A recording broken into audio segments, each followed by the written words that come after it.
ഇന്ന് കളിക്കയിലെ കേരള ബ്ലാസ്റ്റേഴ്സും ഒഡീഷ എഫ്സിയും തമ്മിൽ ഏറ്റുമുട്ടുമ്പോൾ ഇരകളും വേട്ടക്കാരും ചേരി തിരിഞ്ഞ് കൊമ്പ് കോർക്കുന്ന മഹായുദ്ധം എന്ന് തന്നെ വിശേഷിപ്പിക്കാം. കാരണം നമ്മൾ പ്രീവിയസ് ഹിസ്റ്ററി എടുത്ത് നോക്കിക്കഴിഞ്ഞാൽ കേരള ബ്ലാസ്റ്റേഴ്സും ഒഡീഷ എഫ്സിയും തമ്മിലുള്ള ഇതുവരെയുള്ള കണക്കുകൾ എടുത്ത് നോക്കുമ്പോൾ ഹെഡ് ടു ഹെഡിൽ ബ്ലാസ്റ്റേഴ്സിന് ഒരു എഡ്ജ് ഉണ്ട് എന്നുള്ളത് സമ്മതിക്കണം.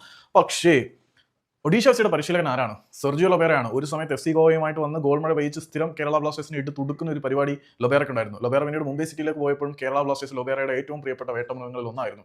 കേരള ബ്ലാസ്റ്റേഴ്സിനെ സംബന്ധിച്ചിടത്തോളം ഏറ്റവും കൂടുതൽ ഭയക്കേണ്ട പരിശീലകന്മാരിൽ ഒരാൾ സെർജിയോ ലൊബേറ തന്നെയാണ്. ലൊബേറയ്ക്ക് ഏറ്റവും കൂടുതൽ വിന്നിംഗ് പെർസെന്റേജ് ഉള്ളത് ബ്ലാസ്റ്റേഴ്സിനെതിരെയാണ്.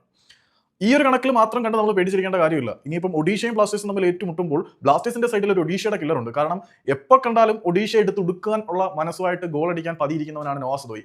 നോഹ സദോയെ സംബന്ധിച്ചിടത്തോളം നോഹ സദോയുടെ ഏറ്റവും ഉയർന്ന അറ്റാക്കിംഗ് ഇൻഡെക്സ് റിഫ്ലക്ട് ചെയ്യുന്നത് ഒഡീഷ എഫ്സിക്കെതിരെയാണ്. ഒഡീഷ എഫ്സിക്കെതിരെയാണ് നോഹ സദോയ ISL ഏറ്റവും കൂടുതൽ ഗോളുകൾ നേടിയിട്ടുള്ളത്. അപ്പം ബ്ലാസ്റ്റേഴ്സിന്റെ സൈഡിൽ ഒഡീഷയുടെ അന്തകനുണ്ട്, ഒഡീഷയ്ക്കൊപ്പം ബ്ലാസ്റ്റേഴ്സിന്റെ അന്തകനുണ്ട്. അതായത് രണ്ട് അന്തകന്മാർ ഏറ്റുമുട്ടുന്ന ഒരു പോരാട്ടം എന്ന് തന്നെ വിശേഷിപ്പിക്കും. കാരണം ബ്ലാസ്റ്റേഴ്സിന്റെ അന്തകനായിട്ടാണ് ലൊബേറെ പണ്ട് തൊട്ടേ വിശേഷിപ്പിക്കുന്നത്, ഒഡീഷയുടെ അന്തകനായിട്ടാണ് നോഹയെ വിശേഷിപ്പിക്കുന്നത്. അപ്പം രണ്ട് അന്തകന്മാരുടെ കൊമ്പ് കോർക്കലിൽ ആരായിരിക്കും യഥാർത്ഥ അന്തകൻ, ആരായിരിക്കും യഥാർത്ഥ വേട്ടക്കാരൻ എന്ന് നമുക്ക് ഇന്ന് കാത്തിരുന്ന് കാണാം.